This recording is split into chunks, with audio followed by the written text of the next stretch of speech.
And if you ever wanted a copy, I can send this to you as well. Yeah, that would be great. Appreciate it. Mm-hmm.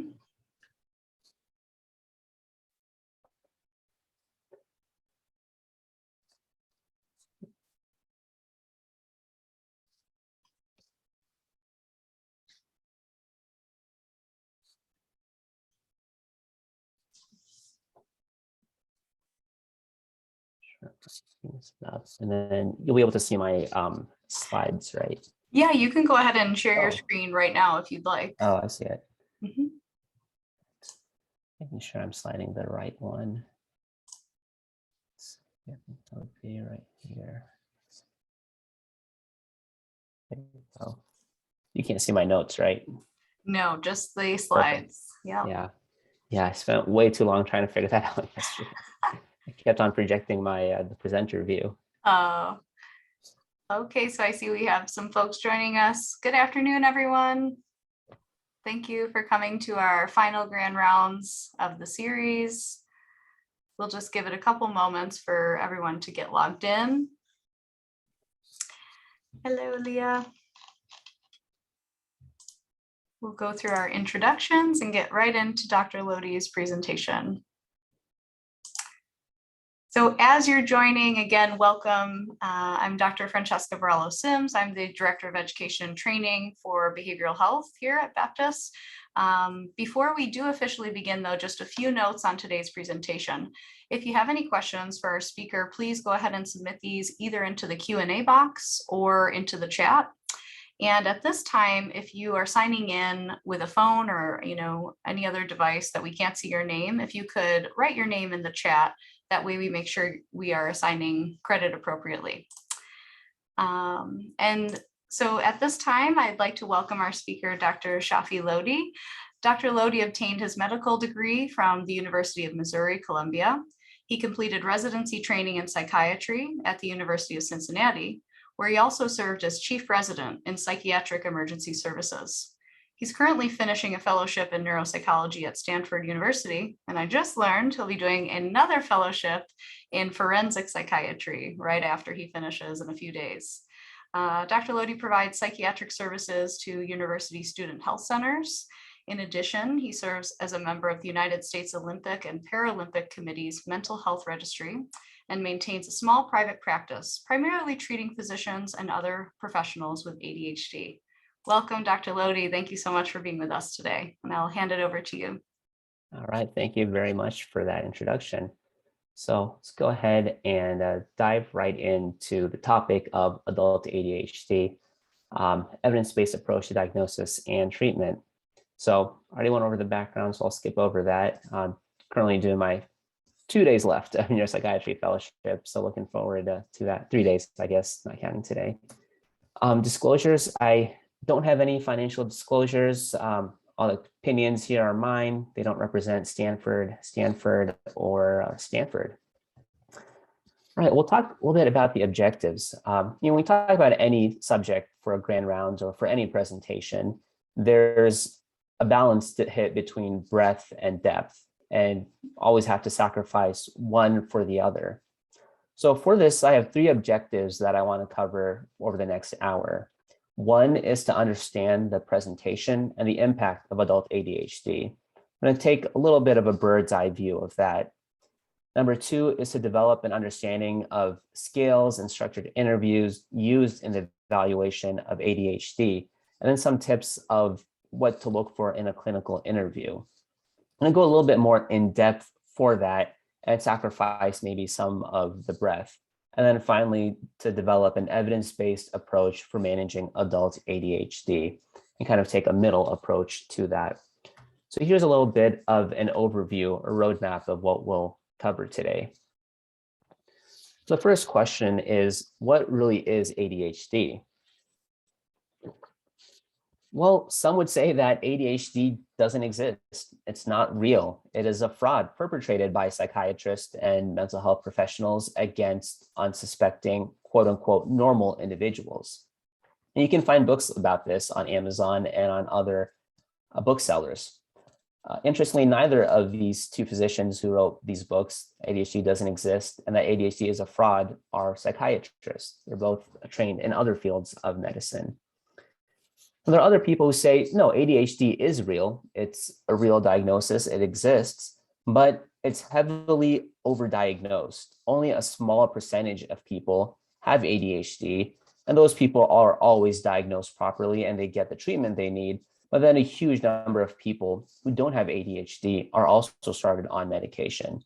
And this is where you get very best-selling books such as this, that really the overdiagnosis is due to a combination of doctors doing lazy prescribing and pharmaceutical companies really pushing their medication. There's yet another perspective of ADHD that is found even amongst some mental health professionals, that ADHD is real, it's a disorder that's impairing, but it's not really neurobiological by any means. It's a disorder of attachment. It's a disorder of poor parenting. It's a trauma response to a bad upbringing. And this type of thinking is reminiscent of the thought people had decades ago of autism being caused by quote unquote refrigerator moms. So this is yet another perspective of ADHD. And finally, a perspective of ADHD, which you might find, especially on social media these days, is that ADHD is real. It exists. It's a difference in the brain that is rooted very much in neurobiology, that it's a gift, not a disorder. It's really us as a society having unrealistic expectations of people and wanting them to succeed in a 9-to-5 capitalist society that causes us to think of it as a disorder rather than a gift. And you'll find some really interesting and pretty implausible statements from this type of thinking, that people like Einstein and Edison and Beethoven and Leonardo da Vinci had ADHD, and that it's really only in modern society that these symptoms have become a problem. So let's really dig in. And to answer this question, what is ADHD? I want to take a little bit of a detour through history. So the history of the disorder that we call ADHD, the first description of it goes back to 1775. It's a German physician by the name of Dr. Weikert, who published a textbook in which is contained what is thought to be the earliest description of ADHD-like behaviors. And he described patients who are, quote, mostly reckless, often copious concerning imprudent projects, but they are also most inconstant in execution. These are symptoms we still think of as being a core part of ADHD, of hyperactivity, of failing to follow through, of starting too many different things. But the history of ADHD takes a really important turn, and for us, a very relevant turn, in the 1930s. And this is when the first child psychiatric facility in the US opened up. This was in 1931, which was an era that psychiatry was still relatively primitive. And in this facility, in this child psychiatric facility, parents of troubled teenagers, troubled children would send their children and their adolescents to this facility in order to get treated. And the treatment consisted of a nurturing environment, of social skills training, of behavioral skills. But because it was a facility, a medical facility, there was also a doctor whose job was to figure out what might be going on that's causing these children to behave in a manner that has resulted in them coming into a child psychiatric facility. And so this gentleman on the left is Dr. Charles Bradley. And as part of his investigations, he wanted to do head imaging. He wanted to get images of the children's brains. Now, this was in 1931. This was before MRI scans. This was before CT scans of the head. And so the head imaging technique that was available at that time was something called pneumoencephalography. I'm sure everyone remembers that from medical school, but just as a refresher for those who may have forgotten that tiny bit of information, this was a study where doctors would put in a needle and drain the person of cerebrospinal fluid. And then they would seat them in a chair, get an x-ray, flip them, get an x-ray, flip them to the other side, get an x-ray, flip them to the other side very rapidly, and get another x-ray. And that would allow them to see some detail of the brain that couldn't be seen normally with an x-ray. Now, as you can imagine, this would give anyone a headache. And it did especially so for children who had all their cerebrospinal fluid drained before getting the treatment. So what Dr. Charles Bradley thought was, let's give them a medication that can increase their spinal fluid and thus decrease the headaches. So he prescribed them a compound called Benzedrine. Now, Benzedrine did absolutely nothing for their headaches. The headaches were just as bad afterwards than they were before they got this medication. But remarkably, not as a result of what he was trying to do, all of these children had a significant improvement in their behavior. And it was the teachers at the facility who were doing the classes that noticed this and brought it to his attention. That very soon after they got this treatment for their headaches, the headaches continued, but their behavior in class completely changed. They were suddenly able to pay attention. They were suddenly able to not jump out of their chairs. And the children themselves realized that they were paying better attention and doing better in their classwork. And they called the medicine their arithmetic pills. So Dr. Charles Bradley wrote that up and published it in the American Journal of Psychiatry. And that became the first treatment for the disorder that would later become known as ADHD. Now, the name has changed through the years as we learn more about the disorder. It went from being called minimal brain damage to minimal brain dysfunction. And the names changed and the focus shifted to more biological factors. Because remember, these children were being treated with a lot of social skills training, with a lot of behavioral skills training, a lot of therapy. And it was this medication that overnight made a difference, suggesting that there was a more biological factor at play.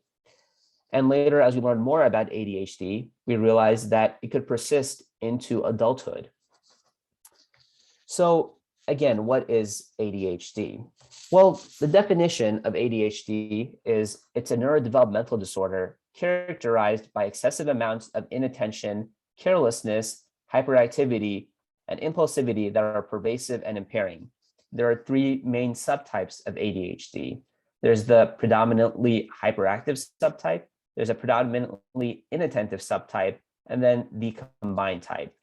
I'm not going to go into too much detail about the DSM criteria and the definition. That's something which many of us are familiar with and which we can easily look up. But what I wanted to do, and if there's one slide you take away from this first portion, it's this. Now, this is a description of ADHD that was written by Dr. Russell Barkley, who is one of the most prolific researchers in the field of ADHD, both child ADHD as well as adult ADHD. And he states in this paper that ADHD comprises a deficit in behavioral inhibition.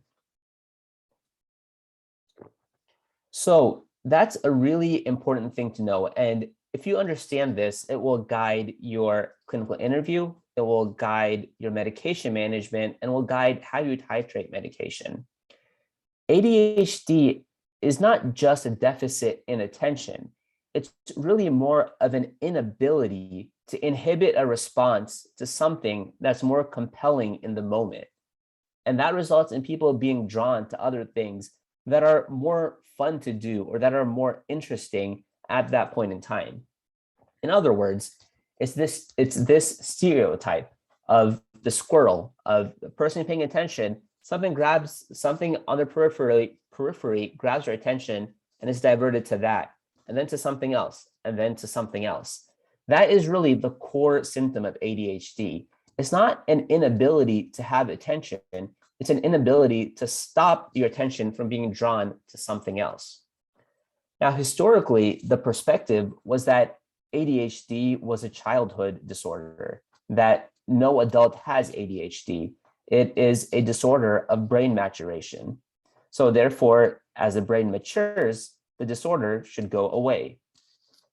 Well, then we did more studies about this, looking at children who were diagnosed with ADHD and evaluating them as they got older and into adulthood.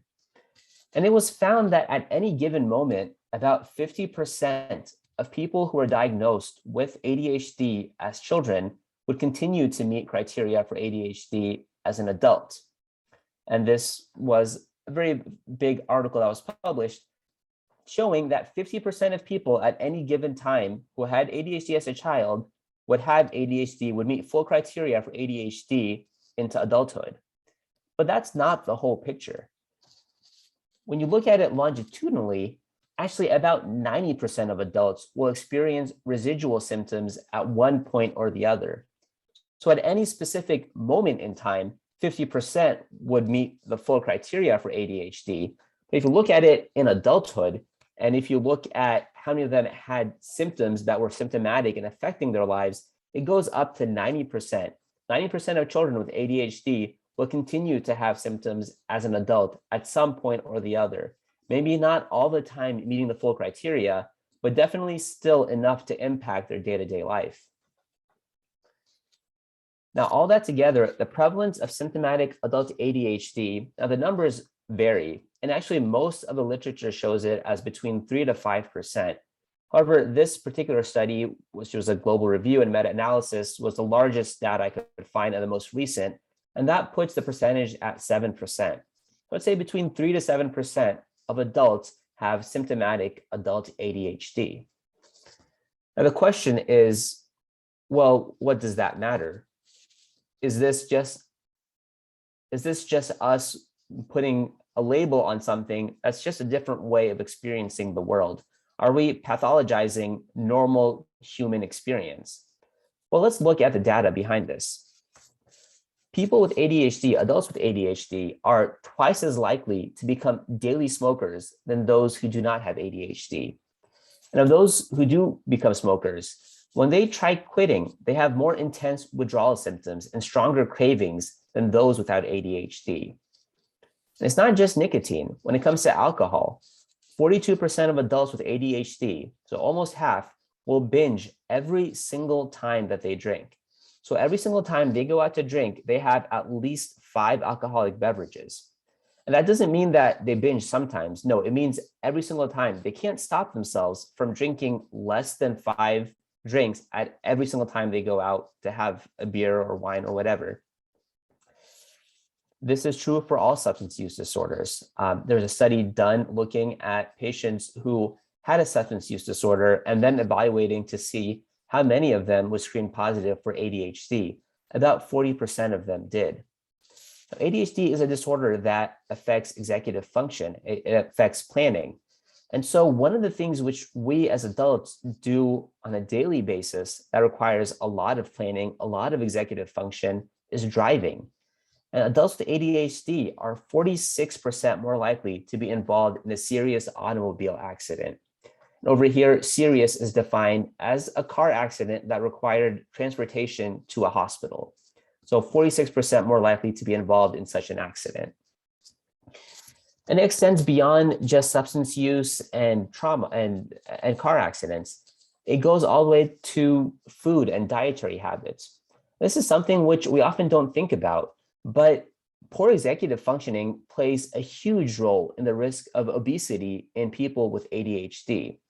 If you think about what it takes to eat healthy, it requires a very high level of executive functioning. Now, if you're planning a healthy meal, that requires organization, that requires time management skills. If you're going to eat dinner at 6 p.m., well, you need to know what you're going to have for dinner hours beforehand. So you need to decide what you're going to cook or eat. You have to make sure your ingredients are available. You have to make sure that any thawing or defrosting is done. All of that has to be done before you even begin to eat. So people with ADHD who have difficulty with executive functioning and being future oriented, well, they're more likely to eat fast food or prepared food that are often laden with fat, sodium, sugar, carbs, and then are therefore 3 times more likely to qualify as obese. There was a very interesting study done looking at 215 adults who were seeking gastric bypass surgery for obesity. What they found was that, so the normal adult population, like we said, is 7%, and that's a very liberal estimate. It's more likely closer to 3 to 5%. But let's go with the larger number, 7% of adults having ADHD. Well, in this sample of 215 people, basically that subsection of people who are seeking gastric bypass surgery, the percentage of those patients who had ADHD was 27%. And it actually got more intense afterwards. If you narrow that down, not to just those people who are seeking gastric bypass surgery, But to those who had a BMI over 40, so those who are morbidly obese, the prevalence of ADHD increased to 43%. And this is one of the things to always screen for when you're looking at ADHD is eating habits and eating disorders, especially in women with ADHD. What's been found is that women with ADHD, especially in late adolescence, early and young adulthood, are 3.6 times more likely to binge eat, 5.6 times more likely to have bulimia. About 15 to 20% of women with ADHD also qualify for an eating disorder diagnosis. Most commonly, binge eating or bulimia are the two most common eating disorders that are seen concurrently with ADHD in women. And you put that all together, and this is why ADHD is such a problem and not just a pathologizing of normal behaviors. If you look at the reduction in life expectancy, and you put the ADHD in context with other adverse health conditions, you can really appreciate the impact that ADHD has. The reduction in life expectancy for ADHD is more than the reduction in life expectancy associated with smoking, with alcohol use, with high cholesterol, with obesity, and with high blood pressure combined. Now, I know some people are going to say, I find that hard to believe. I'm skeptical. That does not make any sense to me. But it does if you think about all the statistics we've just talked about. ADHD is independently associated with obesity, with smoking, with alcohol use disorder, with poor health outcomes. So it makes sense that ADHD, which is related to all of these on its own, will then have a greater decrease in life expectancy than any one of them by themselves. And I know people are still like, yeah, maybe, but I find that still kind of hard to believe. Well, there was a very famous study published in Lancet, which looked at a Danish national registry. This was a massive study, 2 million individuals. They have access to these registries in the Nordic countries where everyone's health information is collected. And you can do some really interesting population level analysis. And so they looked at people, those who had ADHD and those who didn't, and compared the mortality rate. And let's see what happens when you graph that. So they broke it into 3 groups, basically children, adolescents, and adults. And adolescents, for some reason, they defined as the age of 6 to 17 rather than like 13 and up. So less than 6 to 17, and then 18 and older were considered adults. And they looked at the mortality rate ratio. How much more likely, what was the excess mortality in those who had ADHD compared to those who did not have ADHD? And the numbers are striking.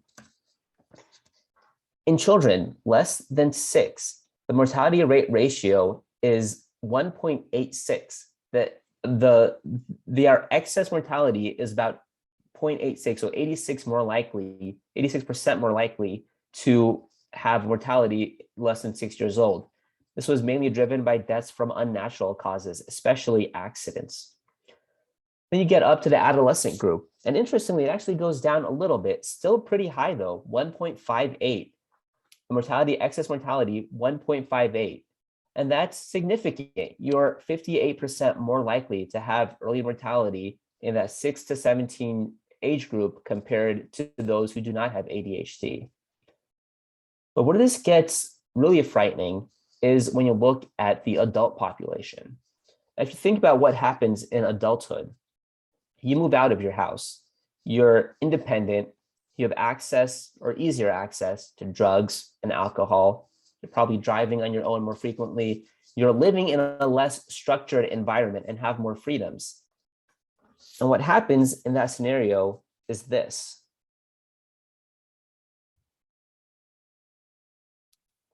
Mortality rate ratio goes up 4.25. That is 4 times more likely to experience mortality compared to those who do not have ADHD. Now, that's a massive number. And the majority of that was driven by deaths from unnatural causes, especially accidents, but also due to things like suicide, also due to poor health outcomes and dying early from untreated medical issues. So I hope I've made a compelling case for why ADHD is a serious disorder that should be taken seriously. The other thing about ADHD is that ADHD is not just a disorder of being a mismatch to modern society. It is definitely a neurobiological disorder. And we know this because we can look at the genetics of ADHD. It is very heritable. In fact, there are very few disorders in psychiatry that are as heritable as ADHD. In fact, the only ones that are on the same level are autism and schizophrenia. To get an idea of the heritability coefficient, 0.77, the closest physical attribute that has a similar amount of heritability is height. The heritability coefficient of height is 0.8. So if you can think about two people who are tall, the likelihood of their children being tall is the likelihood of two people with ADHD having children who have ADHD. All right. So with all of that, the important question is, how many of these people are getting evaluated and treated? And the answer is not very many. Only 1 in 10 adults with ADHD ever receive an evaluation or treatment specifically for their ADHD. Now that's 10%. About 25% of adults with ADHD get some type of treatment for a mental health disorder, whether that's depression, anxiety, substance use disorder. But 75% don't get treatment for any type of psychiatric condition. And 90% don't get evaluated or treated for ADHD specifically. So there's a huge gap of people who are simply not being evaluated and therefore not receiving treatment, and therefore being liable to all of those things that we've just talked about. So let's dive into how exactly we evaluate and why we need to be careful when evaluating adult ADHD.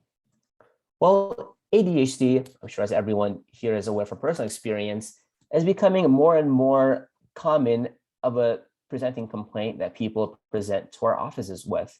A lot of people think they have ADHD. A lot of people have heard about ADHD. Everyone knows someone that's diagnosed with ADHD.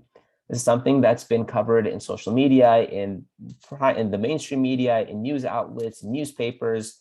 ADHD is something that people are more aware of, especially since COVID. The number of people being concerned about possibly having ADHD has skyrocketed. And some of this is an organic increase of people being more aware of the disorder. And some of it is a manufactured increase where companies and corporations that have a vested interest in convincing people they have ADHD will target advertisements to people, convincing them to come in and be evaluated for ADHD so that their business model can continue to generate profits. So how do we as physicians make sure that we are doing a proper evaluation and that we're not A, missing people who have ADHD, but also not B, misdiagnosing people who don't have ADHD? Now, one of the things, really interesting things I found while preparing this Grand Rounds is, so actually, how many people know what this logo is? Hopefully some people do. You might have seen your kids with it. This is TikTok. Interestingly, people spend more time watching video on TikTok than they do on Netflix. That's been the case now for a few months, where the amount of videos seen on TikTok, the amount of view time on TikTok daily is more than the view time on Netflix. People like to watch videos and they like to watch it on TikTok. It just so happens that one of the most common trending hashtags on TikTok is hashtag ADHD. So there was a study done looking at ADHD videos. How many are there? How accurate are they? What information are people, especially young adolescent or older adolescents and young adults, getting from TikTok? And interestingly, what they found was that there were, at the time of this article, which was written in June of 2021, so about a year ago, there were 4.3 billion videos, that's billion with a B, at the time of that article related to ADHD. Now, I went yesterday to check if that number had increased, and it had. There were 12.3 billion ADHD videos on TikTok as of yesterday. And the concerning thing So this study found that 52% of them, so a slight majority of them, were misleading.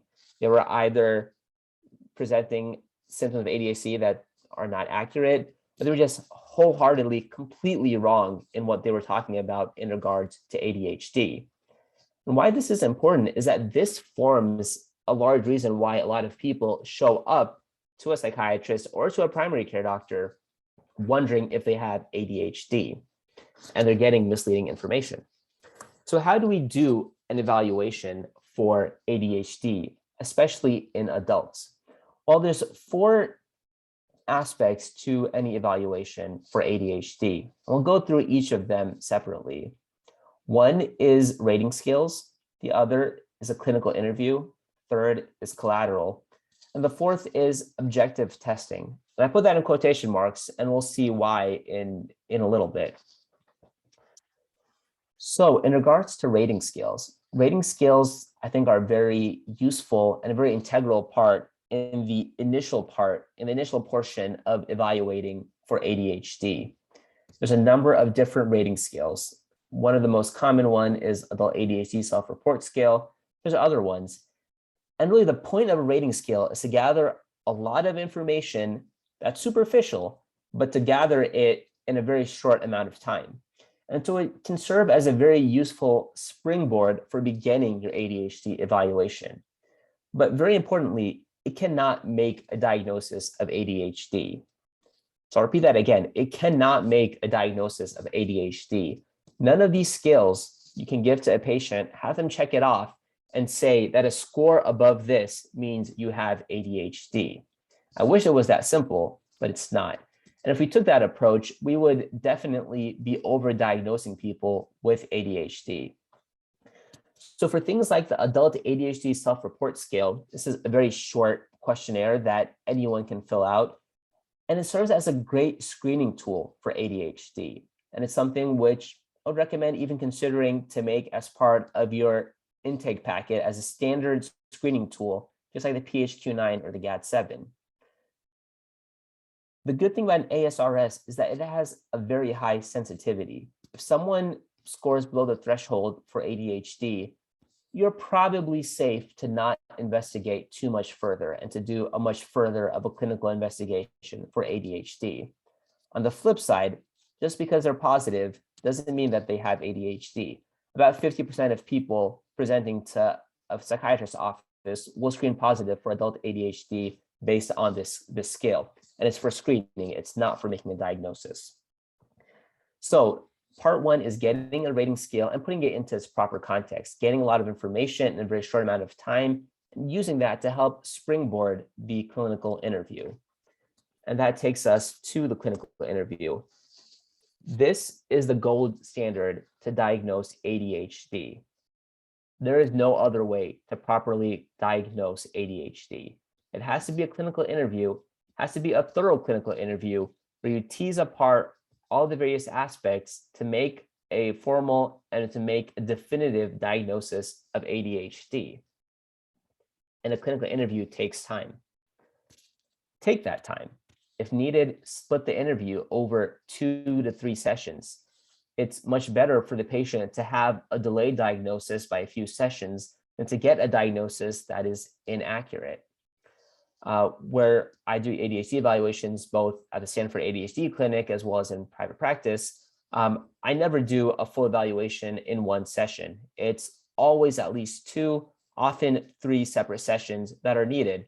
And patients are made aware of that ahead of time, so they're not coming in and then get disappointed by not having a definitive diagnosis at the first appointment. And this is something which can easily be done by scheduling patients for a 1-hour appointment, and then another hour appointment, and then another hour appointment. Take that time. I can't stress this enough. The clinical interview is the gold standard. So this is where the bulk of the effort has to go into diagnosing ADHD. It is, I would say, next to impossible to make a definitive diagnosis of ADHD in 30 minutes or even 45 minutes. You need the time to fully evaluate all the possible aspects of ADHD, to rule up and down differentials, and to make certain that the person you're treating actually has the diagnosis. So when you do the clinical interview, for every symptom, for every one of the DSM symptoms, there are 5 things to really probe into and look at. One is onset. When did the symptom first appear? Now, there's some literature of people talking about adult onset ADHD. That's a controversial subject. I won't get into it too much, but I will say that as of where we are right now, there really isn't a lot of evidence to suggest that ADHD can have an adult onset. By definition, and certainly by the DSM criteria, symptoms must be present before the age of 12. So you need to go through and look at childhood and see if these symptoms appeared when they were children. And in order to do that, you need the time to get a childhood history. So you want to know about onset, that did these symptoms appear in childhood? And then duration, have these symptoms been present by DSM criteria for 6 months or more? But for someone who has ADHD, it's going to be symptoms being present for years. That's not something that they had when they were a kid and then it went away forever and then just came back. Now, they may have times when their symptoms seem to be in remission for months or even a year or two at a time, but those symptoms will come back and they should be present for at least 6 months or more in order to meet criteria for ADHD. The third thing is, are the symptoms pervasive? In other words, do they appear in more than one context? Now, people come to see a psychiatrist or to see a primary care doctor concerned about ADHD almost always, I would say for adults, 95 to 99% of the time, because of academic or because of occupational issues. They have gotten a promotion at work. Their workload at work has increased. There's been a change in their work atmosphere, for example, because of ADHD, and they're struggling to stay at work, to get their work done, and they're finding themselves procrastinating. Now they're wondering about ADHD. And that is a realm of ADHD. But if someone truly has this disorder, it's present in more than one context. So you need to probe for how they're doing outside of work, how they're doing at home, how they're doing in their relationships, how they're doing with their driving. Symptoms must appear in more than one context in order to truly be ADHD. If it's only in one place, if it's only work, or if it's only academics that ADHD symptoms are appearing in, then you have to question whether it's truly ADHD or if it's something else that's presenting with some of these symptoms. The fourth thing is persistence. Is the symptom present often? In other words, is it the usual habit of the patient? Someone who zones out once in a while, or someone who procrastinates once in a while, or someone who has what may seem like ADHD symptoms, but they happen relatively rarely, they're out of character for the patient. Well, that's not ADHD. That is the normal spectrum of human experience. And this is something which you really need to probe for, especially when you're looking at childhood, whether the symptoms occurred more frequently than you would expect for that age and that developmental level. And then finally, impairment. To what extent do these symptoms impair the patient's functioning and development in childhood and then as an adult? If someone has symptoms and they're not impairing, then is it really a disorder? And over here, you have to be careful, and we'll get to this more in a few slides. Some people can compensate for their ADHD symptoms through different behavioral techniques, through intelligence, but there'll still be apparent an impairment in one domain or the other. So when we're talking about impairment, it's in relation to what the patient has the potential to achieve or the potential to do. And that's where you look for whether impairment is truly there or not. Now, ADHD, especially in adult ADHD, comorbidity is the rule rather than the exception. 80% of adults with ADHD are likely to have a second psychiatric diagnosis, and 50% are likely to have 3 psychiatric diagnoses, meaning ADHD and 2 more. And that's because as people go through life with untreated ADHD, they pick up, in a sense, different disorders. Constantly being yelled at because you're forgetting things. You're at home and you're a child who's always getting in trouble at school, getting in trouble at home, getting yelled at. that can lead to personality constructs depending on the childhood environment. And that can then manifest in adulthood with personality disorders.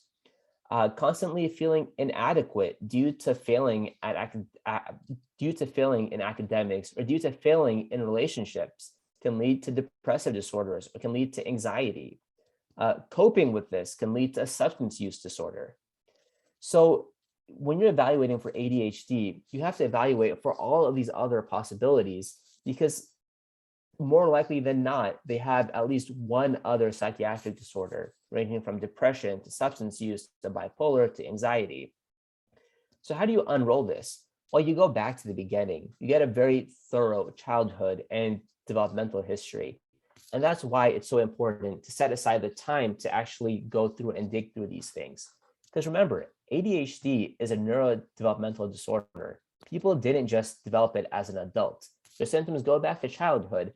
And with the thorough history, you can peel apart when the ADHD began and when that resulted in perhaps depression or perhaps anxiety, or whether these things occurred before or comorbid to ADHD. Now let's talk about a few things which are useful to consider when you're doing a clinical evaluation for ADHD. One is inattentiveness. As we know, inattentiveness is one of the core symptoms of ADHD, but it's also seen in other disorders. People who are depressed can be inattentive. People who are anxious can be inattentive. So how do you distinguish inattentiveness in ADHD from inattentiveness in depression or anxiety? Well, in ADHD, inattentiveness is linked to disinhibition. It's linked to impulsivity, to distractibility. In other words, the person is overly governed by their environment. They're overly governed by things around them, and they're unable to regulate their own behavior. In other words, it's inattentiveness due to being too much distracted by your environment. So a person has something in their head, a mental representation, something they're focusing on, and then something else catches their attention. And so they shift their attention to that. They're paying attention to that until something else in the periphery gets their attention, and they shift their attention to that. And that's where you get the inattentiveness. It's because there's too many things grabbing their attention, and they can't stay focused on one specific thing. The inattentiveness in depression and anxiety is different. In fact, it's the exact opposite. It's a decoupling from the environment rather than being too engaged in the environment. So the person is preoccupied with their own mental content. They're ruminating, they're thinking of problems, they're thinking of what went wrong. Are people judging me? Could I have done this? Catastrophizing. So they're in their head, and because they're worrying about all of these things, they're distracted from the environment. They're missing cues, they're missing what's going on around them, and they seem inattentive. But it's the exact opposite inattentiveness as ADHD, where the problem is paying too much attention to too many things one at a time. Now, of course, as we've talked about, people with ADHD can have both. If you have both, you'll do both, some at one time and some or the other. But this is a good way to tease apart the inattentiveness of ADHD from the inattentiveness of depression or anxiety.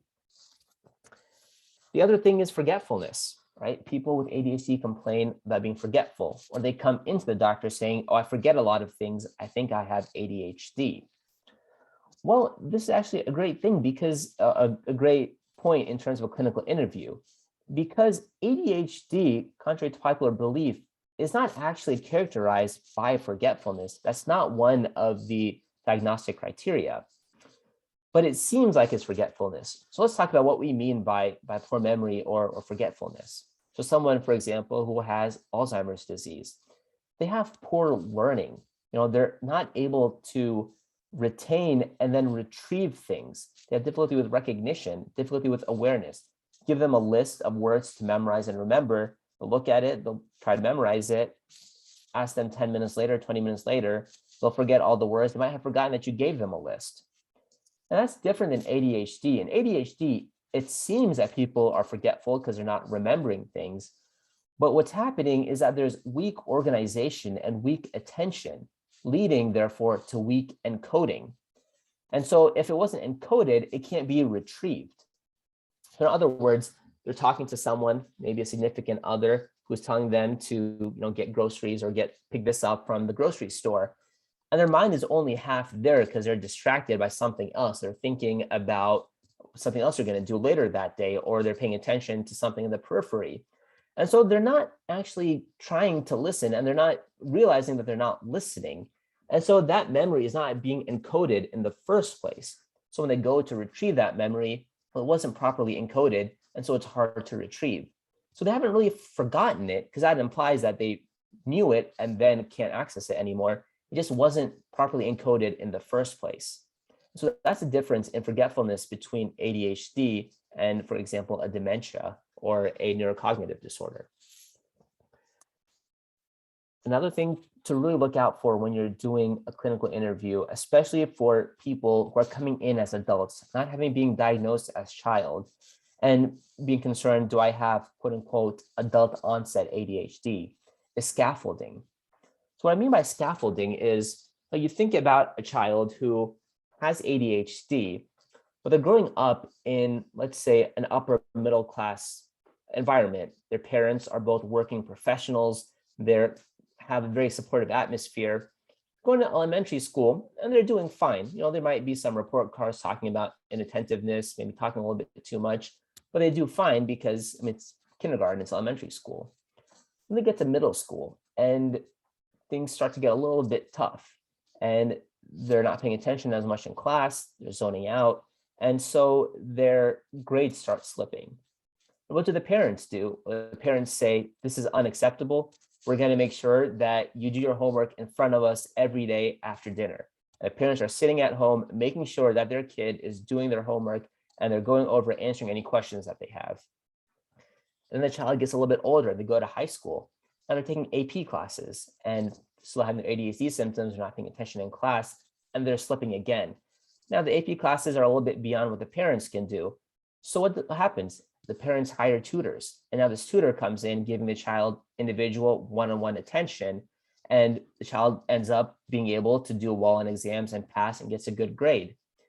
And then they go to college, and now they're in a whole new environment. They don't have that support. They don't have individual tutoring. They don't have their parents looking over their shoulder. They don't have anyone checking to see if they're doing homework. And now their symptoms are much more apparent.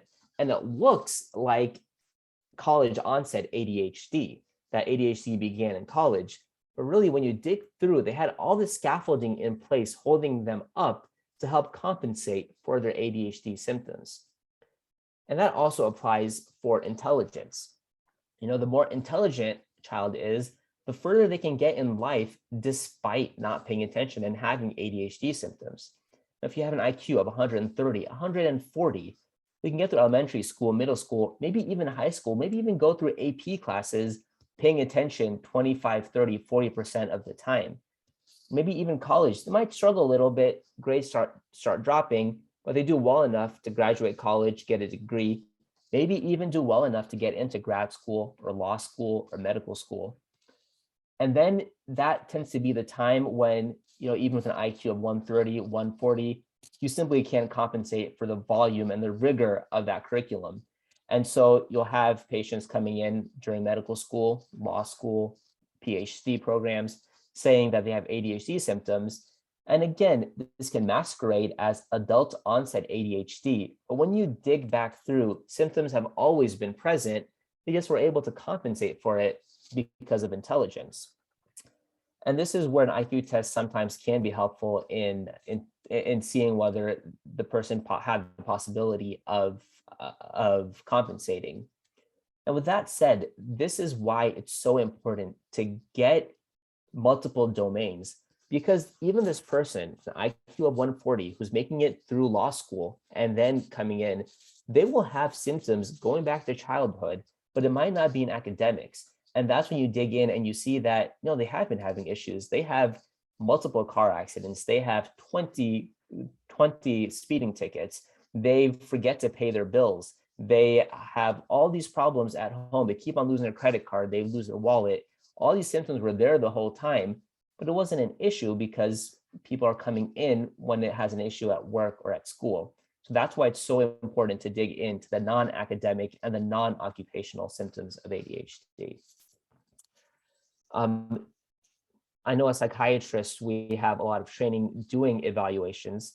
And so it seems like, well, why would I need something else to help me guide that interview?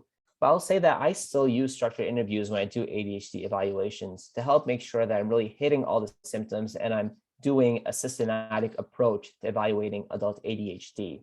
These are the two most common, but these are two most useful, I would say, semi-structured interviews that you can use to help guide your clinical interview when you're seeing a patient who has ADHD.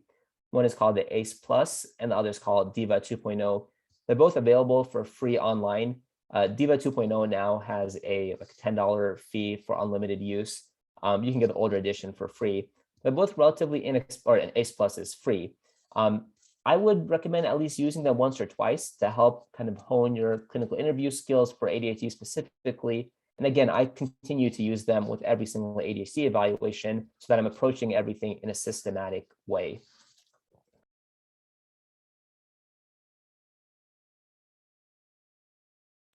Sorry. The next thing is collateral. Collateral is really important. This is information from someone who knows the patient, someone who ideally it would be a significant other, like a wife or a spouse or someone else. And they can give examples of ADHD symptoms that the patient themselves may be unaware of. The patient might not even realize that they're having these ADHD symptoms, and it helps really get at some of the non-academic, non-occupational impairments of ADHD. Yeah, keep on muting. The other thing, the question is about objective testing.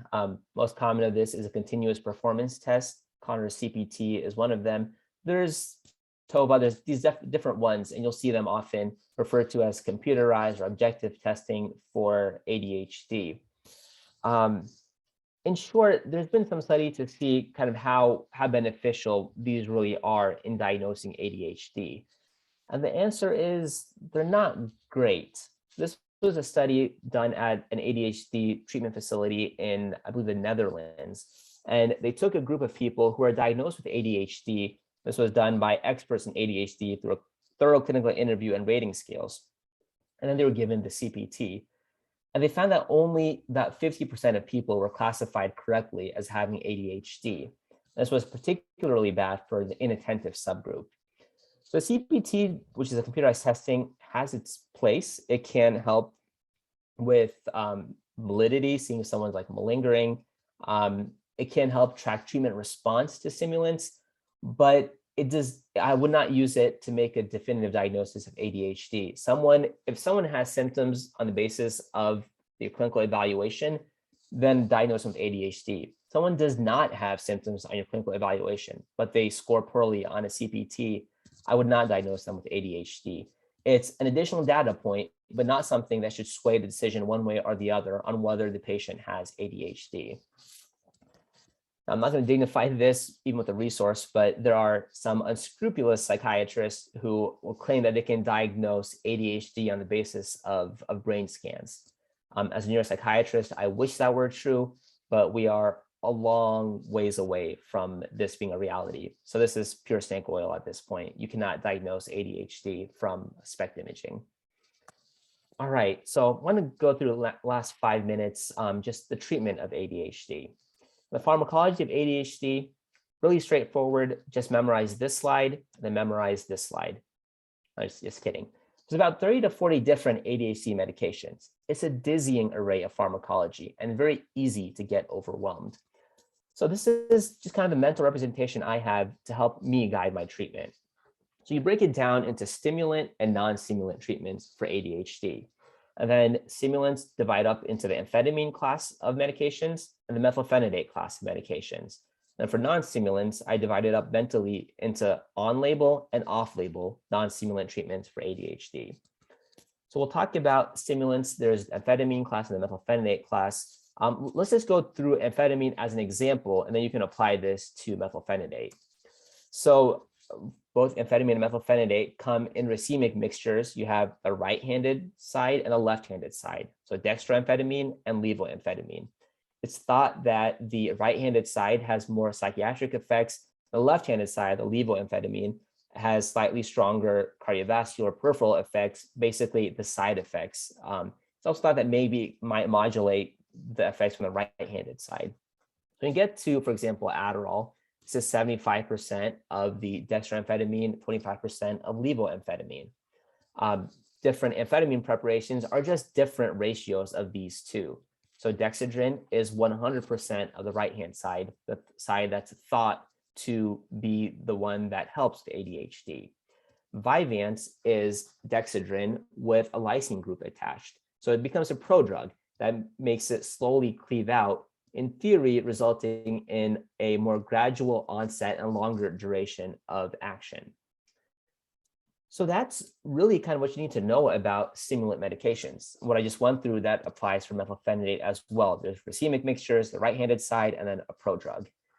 All the different formulations are just this combination with different delivery patterns. So the delivery system will affect how soon the first dose hits the brain and how long it lasts. And there are charts that you can look at to get an idea about this. But really, you're treating with one of two stimulants, either amphetamine or methylphenidate. In terms of non-stimulants, there's actually only two on-label non-stimulants, atomoxetine, which is Strattera, and then viloxazine, which is Qelbree, and that was approved just 1 month ago. So brand new. I personally have not prescribed it, but it is FDA approved.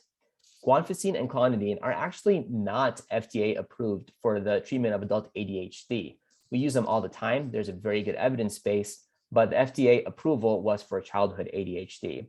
But I mentally grouped them as part of the on-label group, even though they're technically not on-label. And off-label, you have Wellbutrin, SNRIs, modafinil, and TCA. So how do you decide which medications to use? Well, there's actually not any US-based guidelines for adult ADHD. We borrowed from Canadian guidelines, which are excellent. We don't really have our own. So this is the approach that I take, that I've kind of put together from various different guidelines. The first decision point is, are we going to use a stimulant or are we going to use a non-stimulant? Stimulants work in more people. However, there are some populations where you might go for a non-stimulant. Now, in my practice, that's most commonly someone who has a substance use disorder, where I'm concerned if someone has a substance use disorder, I don't want to potentially give them another addictive substance. So I go for a non-stimulant and simultaneously treat the substance use disorder. So that is one of the, so that's the first decision point in treatment. The second decision point is, are you going to use amphetamine class or methylphenidate class? For adults, research shows that amphetamine tends to do better. 80% of adults will do a little bit better on the amphetamine, on an amphetamine class. So I generally start with that. You could start with methylphenidate. There's nothing wrong, but in general, the amphetamine class tends to do better in adults, basically anyone past the age of 16. Your third decision point is formulation. Really, are you going to use a long-acting or an immediate release, a medium release? What I would say for this is to remember, ADHD is an impairing disorder. It's not existing from 9 to 5, Monday to Friday. That's why most of our patients come to see us, but it's not just work or academics where they're being affected. It's affecting them outside of life. So therefore, I always use the longest acting formulation that can be tolerated, because I want to avoid all of these things that we see with ADHD that's untreated. The fourth decision point is titration. How far do you titrate up to? There's three things that I look for and three things that you titrate up to.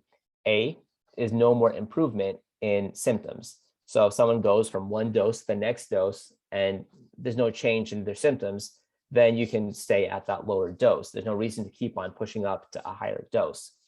I will say sometimes the symptoms in adult ADHD are more subtle. So I would monitor for an extended period of time. I would say 1 month at a dose before deciding that there is not an improvement.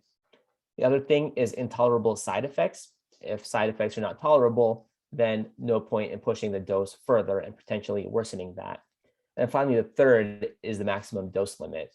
Now, in theory, you can go past the FDA max. We do it all the time for different medications. But personally, with stimulant medications, controlled substances, I stay at the max FDA limit and don't go beyond that. So those are the three things to titrate up to. Now, what do you do if the first medication you try isn't working? Well, if there's no like set rule for this, but this is the approach that I've taken based on the research I've done and talking to experts in the field. If there's no response to the medication, then switch compounds. Go from amphetamine to methylphenidate, from methylphenidate to amphetamine. Neither of those work, try a non-stimulant. If there is a response, if patients are like, yeah, I'm definitely noticing the improvement in my ADHD symptoms, but I can't tolerate the GI side effects or the dry mouth or whatever, then switch the formulation or switch to a different delivery system within the same class. So go from like Vyvanse to Mydayis, go from one type of methylphenidate to another type of methylphenidate. There's no hard and fast rule, but this is generally the approach that I've taken that I found to help with the most patients. With that said, tailor your approach to the patient. So for example, I talked about starting with an amphetamine because it works better in most adults. I have a patient I'm treating currently who, because of her lifestyle, wants to take medication at night. The only ADHD medication, which that's an option, is Journey, which is a long-release methylphenidate. So we're starting with methylphenidate for that reason. So really have a flexible approach and tailor it to the patient and base it upon the patient that's in front of you. I'm going to finish up real quick with non-stimulants. Atomoxetine is the most common non-stimulant to start with. Fluoxetine is brand new. I don't have much experience with it, so I don't want to speak without knowledge. With atomoxetine, generally it's recommended on the package insert, start at 80, start at 40 and go up to 80.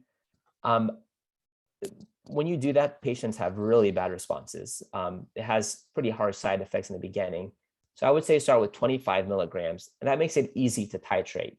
Give them, fill the prescription for 25 milligrams, and take 25 milligrams for 3 to 5 days, go up to 50 for 3 to 5 days, and then go up to 75, and be at 75 within, around 2 weeks, they'll be up to 75 milligrams. There's a bunch of off-label options, which we've talked about. And then I will say that it's a myth that people who don't respond to stimulants won't respond to non-stimulants. That's not true. Just because someone didn't respond to methylphenidate or to an amphetamine doesn't mean that a non-stimulant is a weaker treatment. It's just that it works in less people, but this could be the people that it's working better in. So don't think that if someone failed, both types of stimulant medications, that they're gonna for sure do poorly on a non-stimulant. They may very well get their symptoms treated with a non-stimulant that wasn't treated with a stimulant. I know I'm coming to the end, so I'll go through the last real quickly. In terms of monitoring, blood pressure is a big thing. Use symptom checklists. This is actually where they can be very useful to have that initial rating scale in the beginning. You can then follow it up with regular intervals to see an improvement in symptoms. Consider both the positive and negative effects of medication and look at how long the medication is lasting, especially if you want to go for a longer acting or if needed, a shorter acting formulation.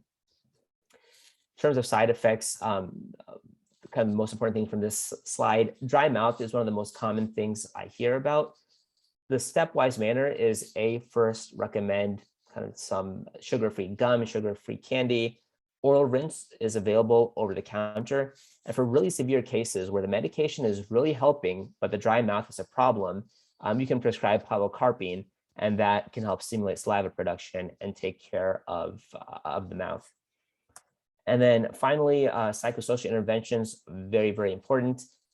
Exercise, sleep hygiene, coaching. ADHD coaching is very beneficial. It's really modified therapy to help people kind of be a little bit more focused on some of the day-to-day tasks where ADHD may be affecting them. And then cognitive behavioral therapy, especially for comorbid depression, anxiety that is present and that may be impairing. So with that, I know I kind of sped through the last few slides. Hopefully we've covered our objectives of understanding the impact of adult ADHD, understanding the scales and structured interviews, and of developing an evidence-based approach for managing adult ADHD. For the resources, CADRA, which is a Canadian ADHD practice guidelines, are excellent. If there's one resource I would recommend, it would be that one. And then there's two other ones which are useful to look into. Any further questions or feedback? I know I went over, I apologize for that. Feel free to send me an email and I'd be happy to respond. Thank you, Dr. Lodi. So we did have a request for the PDF of your slides. So if you would send that to me, and then I can get it out to those who would like it. If you have a few moments, we do have a few questions. Sure. So the first one is thoughts on use of stimulants in patients with bipolar disorder. Mhm. Yeah, that's a great question. The short answer is that you can absolutely use stimulants in patients with bipolar disorder, with the caveat that make sure that their bipolar disorder is controlled. So they should be on, mood stabilizer. You don't want to destabilize someone with a stimulant, but evidence actually that it will help with adherence to their bipolar medications and actually lead to better long-term outcomes. So you can, and you should, if they have ADHD and bipolar disorder, but make sure that the bipolar disorder is treated first and is controlled with mood stabilizer before adding on a stimulant medication. Okay. And then Dr. Miller had a couple of questions. So is there any benefit to imaging in diagnosis?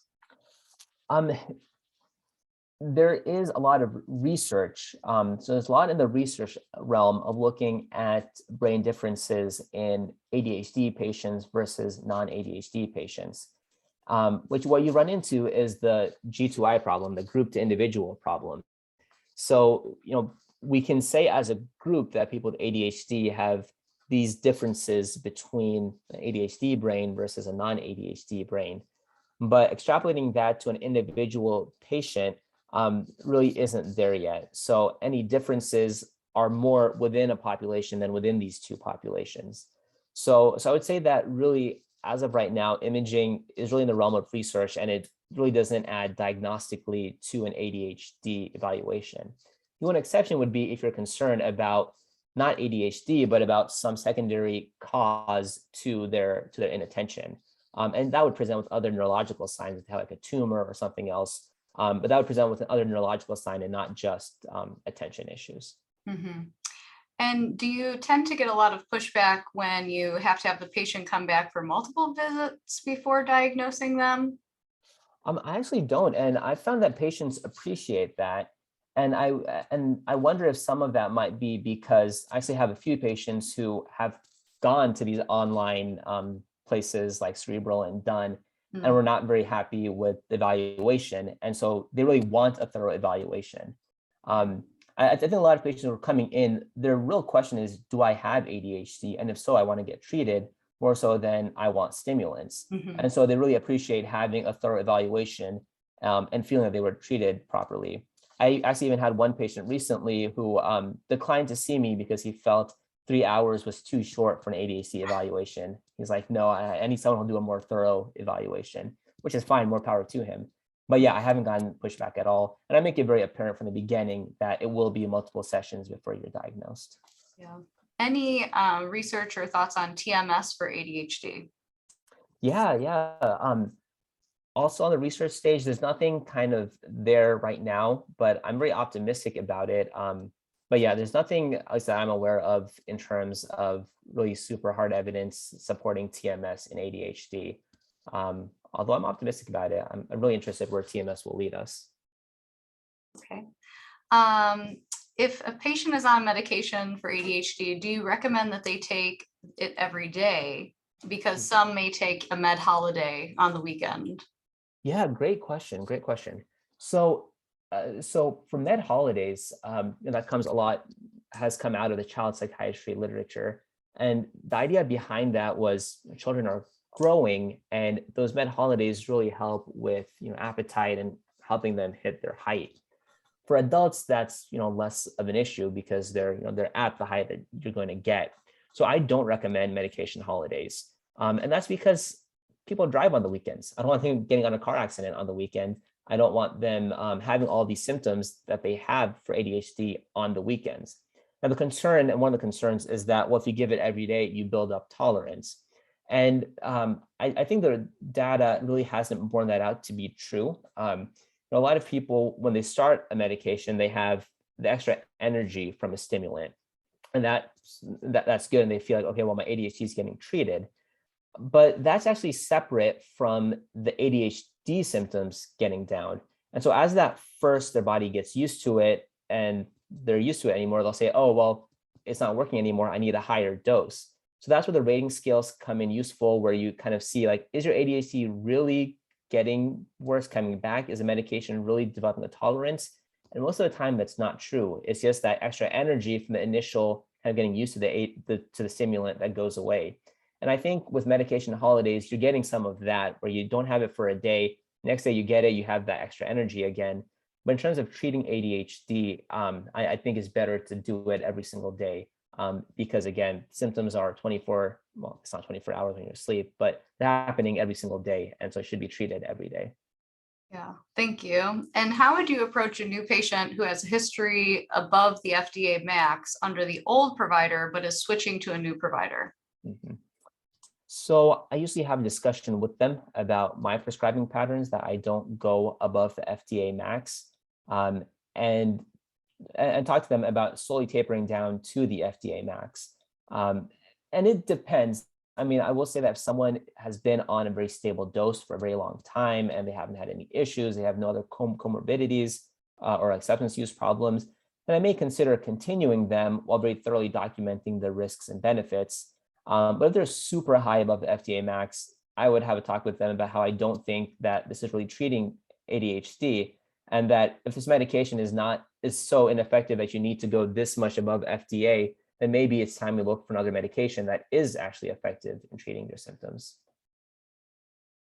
And can you speak to any of the overlap? I know you talked about depression, and some of the other co-occurring disorders, but how about ADHD and ASD symptomatology? And how do you differentiate between the two? Does treatment differ if it's co-occurring as well? Yeah, so the question was about ADHD and like autism spectrum. Yeah, they often do kind of coexist, and sometimes like the social missing on social cues can be perceived as, by others as inattentiveness.